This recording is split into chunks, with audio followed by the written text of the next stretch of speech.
Hi, I'm Dennis Santapetro, executive producer of Fix My Hog DVDs and owner of Fix My Hog. I want to welcome Chris Maida from American Iron Magazine, and you know this guy, it's Bob LaRosa. He's here to help us today go through a couple questions on EPA. First of all, this video series is going through a bunch of stuff. We're going everywhere from custom to a little bit of performance. And when we get into performance, we're talking about exhaust, air cleaners, and the issue is going to come up, hey, if I do this to my bike, what's going to happen? Am I going to go down the road and am I going to get pinched? Maybe get us a feel for where the EPA is today and maybe a little feel for where they're going in the next year or so. The whole question of what you can do to your bike and what you can't really comes down to whether you're using certified parts and whether or not your state's enforcing anything. It's really more of an enforcement issue than anything else. A lot of states, they don't care. They're not enforcing anything, do what you want. They're worried about noise levels, but other than that, they're not testing. Other states like California and New Hampshire are getting very strict. So I'm rolling down the road in San Diego. Mm-hmm. I get pulled over. I just bought a nice 96-inch. I changed the pipes. Mm-hmm. They're going to, they're training officers now. Is it going to become that issue where the guy's going to look for the stamp on my muffler? I was on the CARB website this morning before coming down here just to get some current info. They've got a program in place where they're training CHIPS officers to be able to walk up to a bike and tell whether or not the exhaust has been changed. I guess air cleaner, they didn't specify. Right. But they can walk up to the bike and know whether or not the components have been changed. And then you're in violation because you've altered. Right. So what if I'm going to a motorcycle show? Where are there any gray areas that still exist with the EPA law? Yeah, actually the MRF, the Motorcycle Riders Foundation, got two very important, I wouldn't say loopholes, exemptions is a better word, for custom builders. The I'm going to a bike show only works if there's a bike manufacturer, say, Big Dog or Sarah Hughes or somebody like that. They're allowed to make 24 bikes per year, or your shop. Ground up bills, 24 per year, that are not, have to conform to EPA law. But those bikes are only to be used you're only supposed to allow to go to and from shows with it. Then it's up to whether or not what show you go into and how far the officer wants to push it. Also, each individual is allowed to make one EPA exempt bike in their own garage, but it's one for life. If I build one, that's the one I'm getting. That's the one, and you're only allowed, you can't sell it in under 5 years. There's other stipulations, but there is a little bit of leeway, and that's why I don't call them loopholes, I call them exemptions, because they're trying to allow our industry to stay where it is, because if you follow, total line with the 78, 79 Clean Air Act, right, you can't do anything, really. We'd all be riding shovel heads. That's right, that's right. In regards to that, so if you had a pre-78, you can still go nuts, right? Right. There's no law up until that point, so you can do anything you want. Right. Pre-78 shovel heads. Now, you can make modifications to a bike if you use, say it's a Harley, using Harley certified packages. Those are fully legal. Right. If you take I don't think you can take an S&S motor even if it's certified. Or maybe you can. I'm not sure. There's some questions because it hasn't gone to court yet. If it's an S&S certified engine, can you repower your Harley with a 124 S&S that's been recertified? Right. Because you're putting a certified engine in a certified bike. I think that it'd almost be state by state again, Chris. I think so. It depends who enforces and to what degree. Yeah. Correct. So for me, San Diego might be a little tougher than Missoula, Montana. Exactly. So if you're riding, depending on where you are, and also if you're into customization for your bike, similar to cars, if you want to do something and you want to have fun with your bike, enjoy it. It shouldn't restrict you, but know there are limitations that are out there. Absolutely. That there are laws just like anything else. If you do this, you have to fall within this guideline. Mm-hmm. So, even some of the custom air cleaners that we've seen, they have a little stock application to it where, looking head on, wow, that looks stock, but it's taking a little more air. At least we're getting through that. Right. And on the other side, in regards to customization, it's not affecting the bling, so to speak, on your bike. You No. can still go nuts with all your Yeah, chrome. Chrome is chrome. And It's not illegal, not yet. It's powertrain and engine components. Right. The other thing with building a ground up custom is if you use a certified engine, you can build what you want because it's a certified package. Right. You know, so there's room to still move, but it's not like back in the day when we started where you can. You get away with what? You built it. You run what you brung, as we would say. Yeah, I mean, you could build what you wanted in your garage. I mean, those days are starting to draw to a close, Right. which was the joy and the Absolutely. everything of the That's what made them unique. Yeah, well, that was the whole thing. You're able to design and build your own machine in the garage. You know, the thing that bothers me about it is by the EPA's own stats, if I understand it right. By 2010, if you counted all the motorcycles that would be on the road at that point, they still account for less than 1% of all the pollution that's being made. That's So we're- Harleys and all the other Everything. makes combined. Everything. Oh, Everything. boy. Let's say it's 1%. Right. So I mean, I'm having a problem with the fact that an industry is going to be crippled. And to me, American freedom to be original and do what you want, as far as not hurting someone else, but creating something, for what? I mean, you're killing a gnat with a sledgehammer. It really is not going to accomplish anything on the grand scale. Right. What a motorcycle is going to, especially when you take the percentage of a 1% point that a custom That bikes are fall into. customized from original condition. Absolutely. Right, and how often are those bikes ridden? It's not like a commuter car that's ridden 20,000, 15,000 a year. How many miles do you think most bikes get on them a year? The average original condition motorcycle, if the guy's using it to commute naturally, maybe on average 8, 10, 12,000 miles. How many guys That's commute? a lot. No. Right, And exactly. no, and that's a small percentage. The heavy custom bikes, you'll be lucky you see 300, 400, 500 miles on You're them. going to a show, you're going going down the to a show. road, you're going to go see your buddy. Yeah, it's not a lot of miles on. That's what I'm saying. So I'm wrestling with the fact that they're making a law, and So stringent on so few. that's and not it's going to just- it's not going right. to fix anything. Right. There is no That's my fix. problem. Right. You're going Not to put that a, direction, no. you're going to put a lot of shops out of business, and you're going to put a lot of guys out of work, and you're hamstringing a Right. creative piece of Americana. Now, getting into, we talked about maintenance before, we did Okay. our maintenance videos before. Right. And in regards to internal parts that are going to malfunction or need to be fixed, are they going to get as stringent as you can't be in there for any reason? I mean, is it going to ever get that crazy that they're going to, you know? I don't think so. If you're just maintaining a vehicle and putting stock components back in, you're changing the Midas muffler, you're putting a Midas muffler on your car, Right. you're fine. And all they care about is you put a hot cam kit in it or alter something that may change emissions. I mean, if they really want to get strict with it, you can. If you're changing gearing and tire sizes, that's going to change how much emissions the bike puts out because it's changing how much you have to open the throttle. Though I don't think they'll ever go that severe. That's really getting Let's hope quite not. anal, you know, Well, it's almost draconian. like, it's like a crime scene. You can't break the seal or you're screwed. but right That's now, it was proposed to make certain components like air cleaners, where if you try to take the screws out, they stripped. You wrecked the whole. It's where they do not want you to take them off.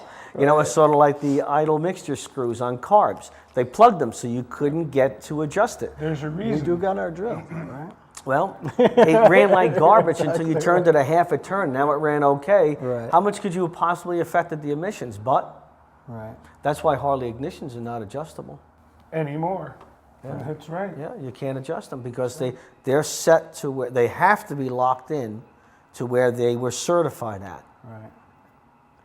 Now, we talked about it before too, and it was in regards to where the industry is going and your new bike issues. You said there were 60 builders in, When in we the did US our right now? our most recent buyer's guide, we stopped at 60. Right. There's more, but there's 60 bike manufacturers. There was 60 frame manufacturers. I don't know how many guys are making wheels. Just in the United States. Yes. Wow, incredible. So I think what's happened is our industry is quite glutted. I mean, Harley's pumping out a ton of machines. You've got Of course, you got the shops like yours building bikes, and plus they got all these manufacturers, and you got Harley and Polaris, or Victory, I should say, Right. and Indians trying to come back into the fold Once again. again, There's a glut.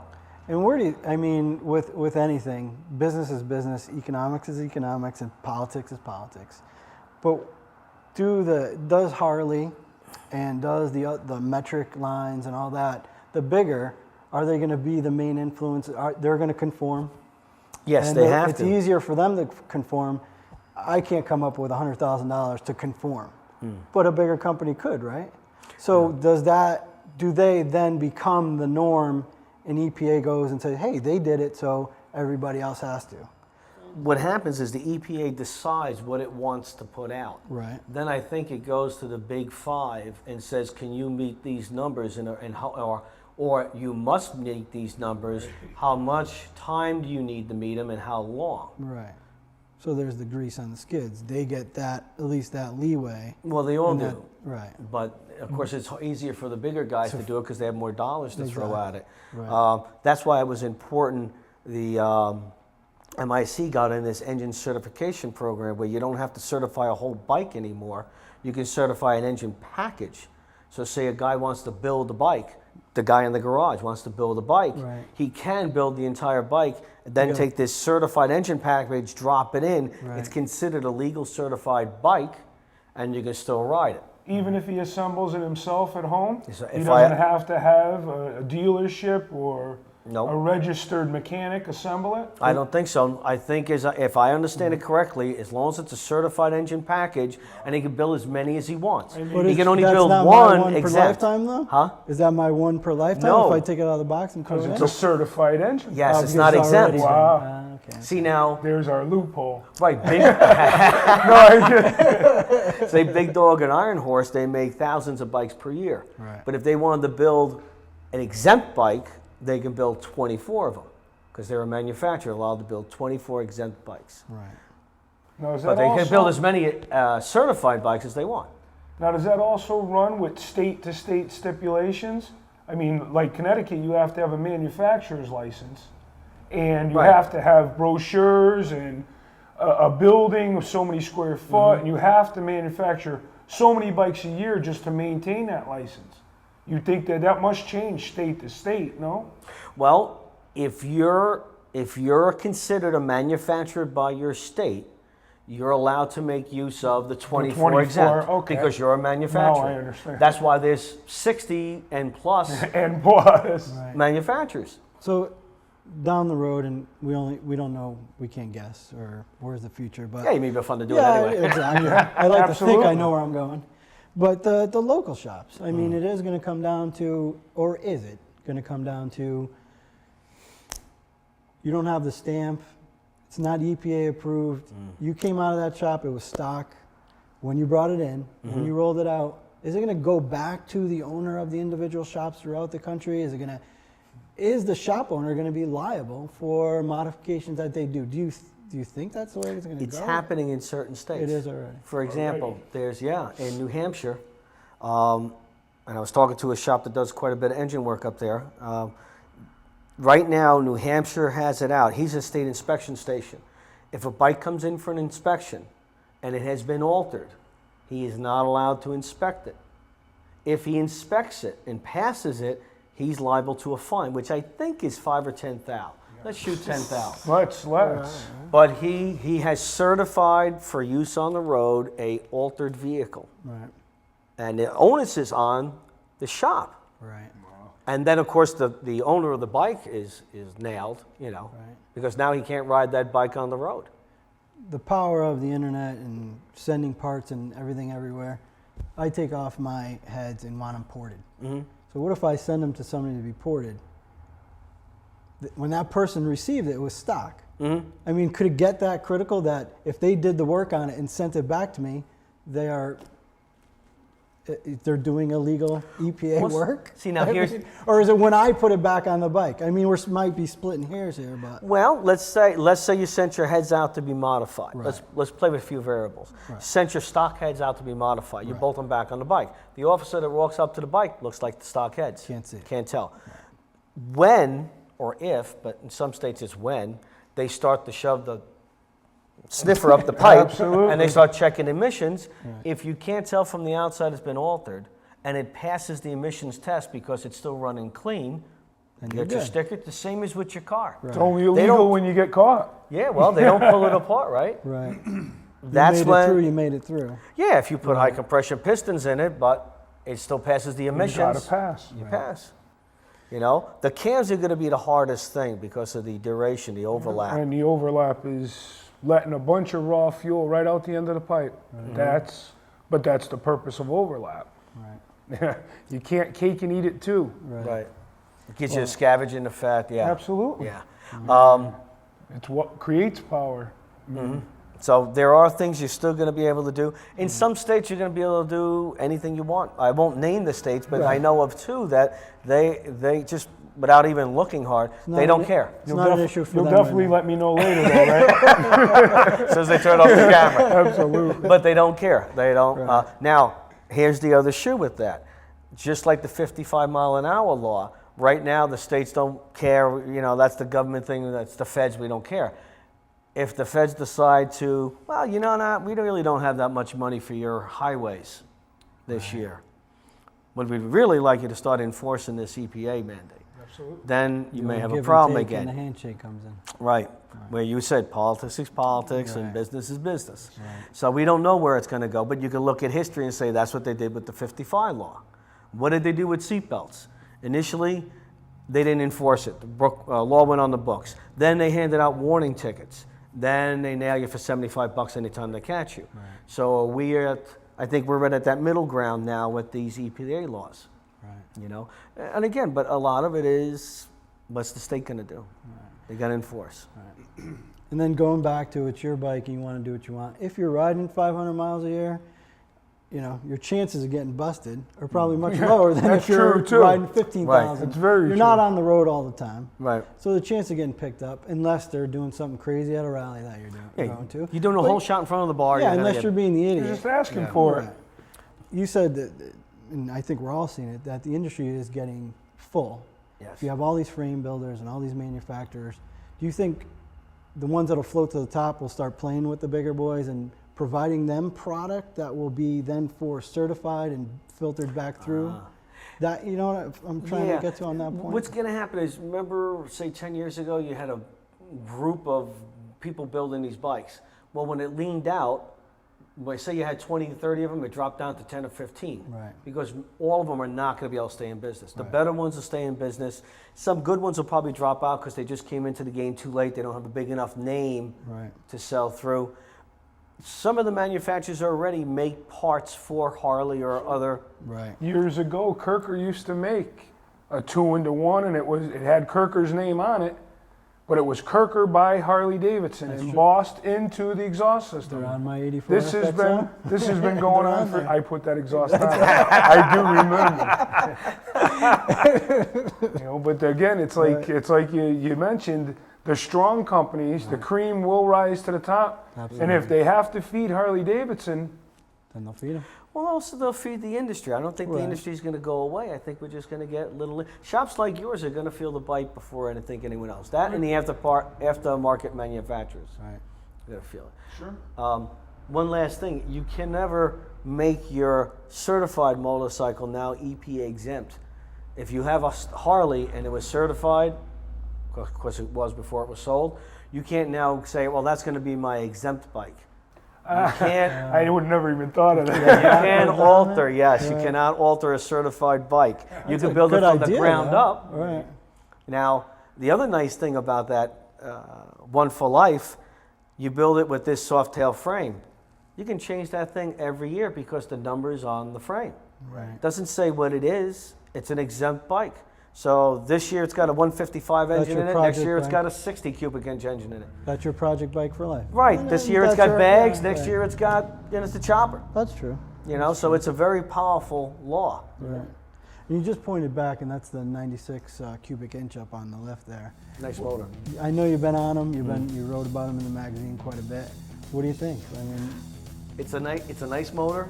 They spent quite a bit of time. I think they told me they spent the mill just on getting the exhaust system to stay quiet but flow more air, because that's that's getting more power out of it. That's the key. The odd thing is, the 96 engine, as you were saying before, very bulletproof, doesn't make more horsepower.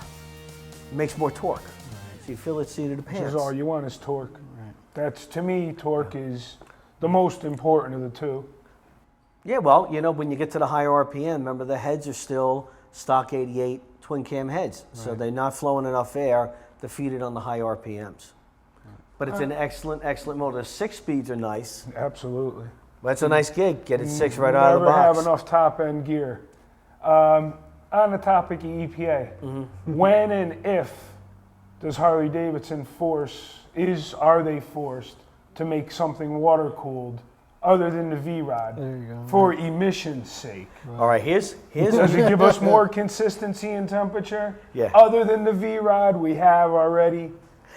you ran into, like, with airplanes, it's which one's better, high wing, low wing. Right now there's a big debate about whether or not the V-twin air-cooled will be able to meet EPA regs of 210 or beyond, right?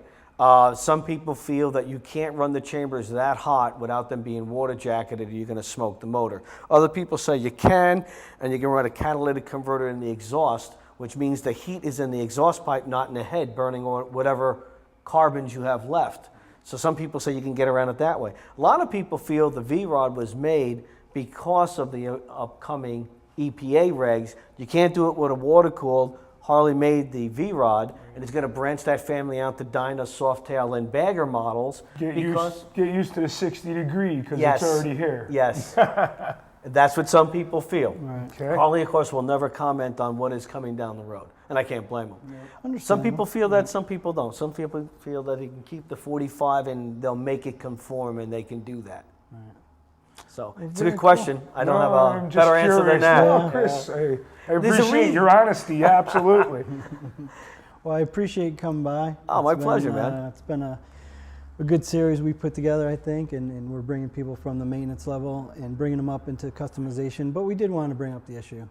People don't want to leave people in the dark about certain things they have to be knowledgeable about. Right. You do that in your magazine all the time, letting people know what's Thank up you. out there. And, Great you mag. know, Thank you. Great, Mag. people can do certain things. It's up to you to understand what you're doing to your bike, how you're doing it, and where you fit in with regulations and violations and such. It's like when we used to run drag pipes way back in the day. They were illegal then, just like they're illegal now. It's only illegal till you get caught. Right, then It you- is the truth. You pay the fine or you pay the penalty if you want to play in that arena. As men, we know what we do. When you leave the house, you know what you're going out to do. So enjoy yourself just the same. Exactly. Well, I appreciate you swinging by, and my we'll pleasure. hopefully catch up with you again down the road. I'm looking forward to it. Cool. Thanks, for man. that, Appreciate it. Oh, great to get the hat. Great, Chris.